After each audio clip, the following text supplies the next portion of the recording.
I humbled my spouse's family after they tried to mock what I do. My fiancé, Lucas, comes from one of those families where everyone's got fancy degrees and works in offices wearing suits. His dad's a cardiologist, his mom's a lawyer, his brother's in finance. Me? I'm a dog groomer. I love what I do. But Lucas's family has always made little comments about it. At Christmas dinner last year, his mom asked if I was still playing with puppies for a living while cutting her prime rib. His brother Jake snickered and said maybe I could upgrade to something more professional. After we got married, even Lucas just sat there picking at his mashed potatoes, not saying anything. But the worst was Lucas's dad. He kept calling me the help whenever he thought I couldn't hear. Like when he'd tell Lucas to make sure the help knows not to bring those work clothes to the wedding. I bit my tongue every time because I didn't want to cause drama. The breaking point came when we were planning our engagement party. Lucas's mom suggested we have it at their country club because it would be more appropriate for our social circle. Then she looked right at me and said, "Don't worry, honey. We won't tell anyone what you do. We'll just say you work with animals." I smiled and nodded, but inside I was done. That night, I called my friend Maya, who works at the local news station. Mia's covered stories about my work before because I volunteer grooming shelter dogs to help them get adopted. I had an idea. 2 weeks later, Maya called me back. The story she pitched got approved. Turns out there's this huge dog grooming championship happening in our city,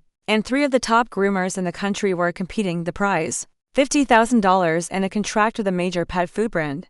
Here's the thing Lucas's family didn't know. I've been competing in grooming competitions for 5 years. I've won regionals twice and placed 3rd at nationals last year. I just never brought it up because they seemed so uninterested in my hobby. The competition was on a Saturday. Lucas wanted to go to some boring golf tournament with his dad, but I convinced him to come support me instead. His whole family showed up because I promised them free drinks at the after party. When we got there, Lucas's jaw dropped. The venue was packed. There were professional lighting setups, cameras everywhere, and a crowd of like 300 people. His mom whispered, "I thought this was just a little pet grooming thing." The competition started, and I got assigned this golden retriever named Buddy. I had 2 hours to transform him into a work of art. I decided to go with a lion cut, shaving his body, but leaving a full mane around his head and chest with little tufts on his ankles and tail tip. About halfway through, I noticed Lucas's family was actually watching. His dad had put his phone away. His mom was leaning forward in her seat. Even Jake stopped checking his watch. The judges announced the winner an hour later. 3rd place went to this woman from California who'd been grooming for 20 years. 2nd place went to a guy from New York who owns 5 grooming salons. 1st place, me. When they called my name, Lucas jumped up cheering. But his family just sat there with their mouths hanging open. The prize money was $50,000, but the real prize was the look on their faces. After the ceremony, this reporter from the local news came up to interview me. She asked about my background, and I mentioned I'd been doing this professionally for 8 years, that I make about $80,000 a year, and that I just signed a deal to open my 2nd location. Lucas's mom's wine glass nearly slipped out of her hand. His dad asked, "You make $80,000 grooming dogs?" I nodded and mentioned that my Christmas bonus last year was bigger than what Jake made in a month at his entry-level finance job. The best part came later at the after party. All these other professional groomers kept coming up to congratulate me and talk shop. Turns out half of them make 6 figures. One woman owns a mobile grooming business with 12 trucks and 30 employees. Lucas's dad pulled me aside and said, "I owe you an apology. I had no idea pet grooming was such a serious profession." His mom chimed in with, "We're so proud to have you in the family." Jake was the last holdout until he found out the winner of last year's nationals bought a Tesla with her prize money. Story 2. My stepmother banned me from Dad's funeral. A week later, she and her spoiled kids blocked me from the will reading. She laughed coldly. "Only real family members are allowed here," I said. "Nothing." Just calmly handed the lawyer a sealed envelope. When he opened it and read aloud, "The chapel smelled like rain in Old Pine." I stood on the sidewalk across the street, dressed in a charcoal suit I hadn't worn since Dad's retirement party. Today was his funeral. I should have been inside, front row, hand on the casket, but I wasn't invited. No, banned. My stepmother, Lorraine, made sure of that. She called me two nights after Dad died and said, "We're keeping the funeral intimate, just real family." And then she hung up. I stared through the stained glass window, watching shadows move as the service began. Her kids, Kevin and Maxine, from her first marriage, were seated up front, crying theatrically. I hadn't seen them visit Dad once during his last 6 months in hospice. I was there every week. Every single week. Flashback. The last time I saw him, Dad had whispered to me one evening, "Tubes in his arms." No matter what Lorraine says, I want you to handle things when I'm gone. You're my son, I nodded. I was too choked up to speak. We never got to finish that talk. He passed 2 days later, and before I could even process the grief, Lorraine locked me out of everything. No funeral invite, no obituary mention, not even a call when they moved his things out of the house. The grave insult. I stayed until the service ended, hands in my coat pockets, soaked by the drizzle. I watched as they carried the casket out, Lorraine walking behind it like the grieving queen she always fancied herself to be. I turned and left before she could spot me. I wasn't ready to confront her, not yet. But I would be. And when I was, I wouldn't raise my voice. I wouldn't argue. I'd simply hand her an envelope and it would be game over. 1 week later, I stood in the hallway of Carrington and Blythe, Dad's longtime legal firm. I wasn't sure what to expect. Lorraine had already made it clear I wasn't real family. But the letter I received from their lawyer, Mr. Holloway, said otherwise. You are formally requested to attend the reading of Edward Malcolm's final will and testament. Carrington and Blythe. It was addressed to me, only me. That's why I was standing outside the conference room now, holding the sealed envelope I'd prepared weeks ago. Something Dad had given me before he passed. Something Lorraine never knew existed. Inside the room, the tension hit like a wall the moment I stepped in. Lorraine sat at the head of the table in a designer black dress, her lips tight in a smug, practiced smile. Beside her were her children, Kevin in a golf polo, and Maxine scrolling her phone like she couldn't be bothered. They all froze when they saw me. This is a private family matter, Lorraine said coldly, not bothering to stand. Only immediate family are welcome here. I met her gaze without blinking. I'm his son, I said simply. She scoffed. You were his son. But you left the family years ago. Dad chose us. You weren't even at the funeral. That stung. But I said nothing. I just turned to Mr. Holloway, who was quietly watching the exchange. I believe you should open this first, I said calmly, and placed a sealed envelope on the table in front of him. He raised an eyebrow. Mr. Malcolm provided this directly, I replied. 1 month before his passing, he asked me not to open it until today. Lorraine rolled her eyes. This is ridiculous. Edward never mentioned any changes, but Mr. Holloway had already broken the seal. He pulled out 2 sheets of paper, one typed, one handwritten, and then he paused. The letter, it's a codicil, he whispered. A legally binding amendment to the original will. He cleared his throat and began to read aloud. To whom it may concern. If this letter is being read, I am no longer among the living. Let it be known that I have amended my will to reflect the truth of my family, not by blood or marriage, but by loyalty, sacrifice, and love. My biological son, Alex Malcolm, stood by me through every illness, every surgery, every lonely night in hospice. Lorraine and her children, however, did not. As such, I hereby leave 100% of my estate, including properties, bank holdings, investments, and all business assets to my son, Alex, to Lorraine. I leave only the contents of a small locked box in my study. She'll know what's inside. This decision is final. Any disputes will be met with the full legal protection of my trust attorney. Edward W. Malcolm. Silence. Then a storm. Lorraine's smile disintegrated. Kevin stood up, sputtering. You're kidding. He changed it. He left us nothing. Maxine looked up for the first time, eyes wide. But he promised to help with my tuition. Lorraine didn't speak. Her face was turning gray. I looked at her steady. He tried to talk to you, you locked me out. Now you're locked out.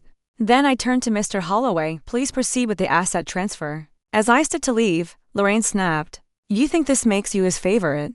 You're still just a plumber's kid. You're nothing without his money. I paused, walked over slowly, and whispered, you're right. I was nothing. But now you are. Lorraine stormed into Dad's study 2 hours after the will reading, nearly tearing the hinges off the oak door. Kevin and Maxine trailed behind her, stunned into silence. On Dad's desk sat a small battered steel lockbox no larger than a shoebox, its edges dented with age and the keyhole still bearing a smudge of his fingerprint. This is insane, Lorraine muttered, rifling through drawers, looking for the key. He had to be drugged. There's no way Edward would give him everything. But deep down she knew. She felt it brewing in the weeks before Dad's death. The sudden silence, the locked doors, the nights he refused to come down for dinner. She had just chosen to ignore the warning signs. Maxine finally found the key taped beneath a drawer. Lorraine yanked it free and plunged it into the lock. Click, she flung the box open. Inside, only 2 items. A flash drive in a plastic bag. A worn envelope hand addressed in Dad's blocky pen. Lorraine, read only after my death. The letter, she opened the envelope with trembling fingers. It read, Lorraine, I know you will open this only after I am gone. Which is fitting since you stopped listening to me long before that. You married me for stability. I was never blind to that. But I hoped foolishly that one day you learned to love me for more than the size of my estate. When I got sick, I gave you one chance to show me that I mattered. You failed, you mocked my son, barred him from my home, and whispered poison into my final days. But he came anyway. He held my hand when I couldn't walk. He read to me when I couldn't see. He called me dad when you taught your children to call me the old man. That's what this flash drive is. A compilation of your cruelty. Audio clips, security footage, nurse testimonies, and your own voice. I won't press charges, but I have given copies of this drive to Alex. He may do with them what he chooses. You locked him out of the house he was raised in. Now the locks have changed. Do not contact him. Do not contact my lawyers. This is your legacy. You never saw me, but I always saw you. Goodbye, Edward. Her hands fell. Lorraine's hands trembled so violently the letter slipped to the floor. What the hell is this? Kevin whispered, staring at the flash drive like it might explode. Mom, you said he was just some loser plumber, Maxine added, voice cracking. You said we'd get everything. Lorraine couldn't speak. Her world, her image, her control, her lies was crumbling. She finally understood this wasn't just a disinheritance. It was a mirror. One that showed her who she really was and how little she meant to the man she thought she had fooled. It had been 8 days since the will was read. The house had been officially transferred to me. Not just the deed, but every single document, utilities, insurance, assets now bore my name. A man in a navy suit handed me the keys with a small, reverent nod. Your father had the locks changed that week before he passed, just as he requested. You're the sole owner, Mr. Callahan. I stood at the edge of the driveway for a moment, keys in hand, staring at the house I was once locked out of. The same house where I had learned to ride my bike. The same front porch where I used to fall asleep on summer nights while Dad read Steinbeck aloud. The same home I was banned from attending his funeral in. Now it was mine, unlocking the past. The locks clicked open easily. The air smelled different. Not like betrayal. Not anymore. It smelled of cedar and lemon polish. Like the house had exhaled. I walked through the front door and paused in the foyer. Everything was exactly as it was. The day Lorraine had banished me. Except now the walls didn't whisper, you're not welcome, now. They said, welcome back, the confrontation. Lorraine had 30 days to vacate per the legal agreement, but she didn't wait.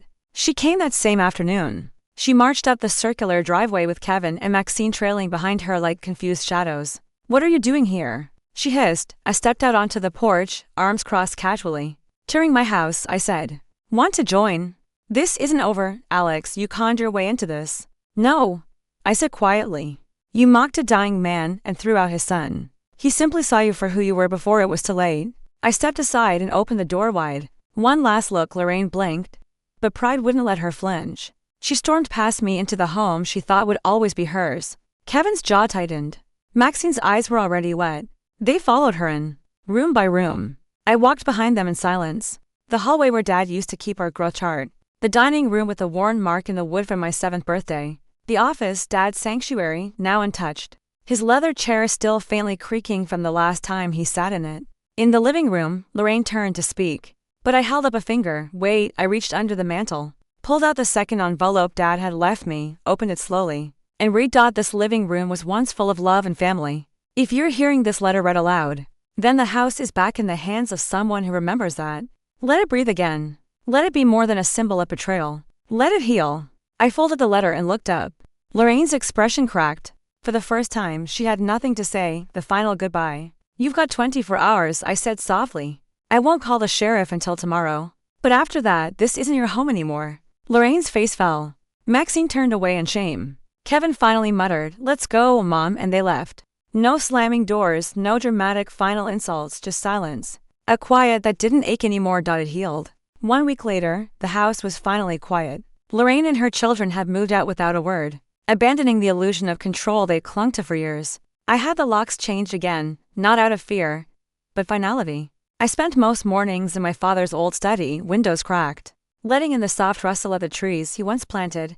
I had planned to rebuild in peace. But then the envelope arrived, hand-delivered, thick, legal.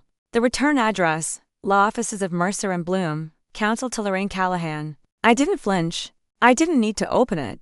I already knew what was inside. She was trying one last time. The claim inside, a formal letter with firm legal language and passive-aggressive tone. Our client, Mrs. Lorraine Callahan, asserts that the late Mr. Harold Callahan had made verbal assurances and common law promises to provide lifelong residency and support. She disputes the will and seeks to initiate a legal challenge under spousal entitlement statutes. Beneath it, a list of demands. She wanted the house, a portion of my father's remaining assets, and absurdly emotional damages for distress caused by my sudden inheritance. I placed the letter on the oak desk, poured a black coffee into my father's favorite mug, and called Dad's lawyer. The response: Lorraine's lawyer sent over the petition, I said. Yes, Alex, came the calm voice on the other end. And we're already ahead of it, how? Because Harold saw this coming. He recorded a video 2 months before his death. It's legally notarized. Do you want us to serve it? I smiled. Let's do it. One final message. For days later, in a downtown law office, Lorraine sat across from me, smug. Dressed in black like she was still mourning, her lawyer beside her. Mine slid a laptop forward and hit play. On the screen, my father appeared, gaunt but dignified, seated in his study, this very room, staring into the camera. Lorraine, if you're watching this, it means you've tried to contest my final wishes. So, let me be perfectly clear. You are entitled to nothing. Not because I'm vengeful, but because you are cruel. He took a slow breath. You shut out my son. You turned my home into a cold prison. I loved you once. But your greed and favoritism ruined the family I tried to protect. Everything I own is going to Alex, every dollar, every acre, every key. If you fight this, the trust will pay for the legal defense and you will lose. I've made sure of it. He leaned closer to the camera. Let it go or lose even more. The screen faded to black. The room was silent.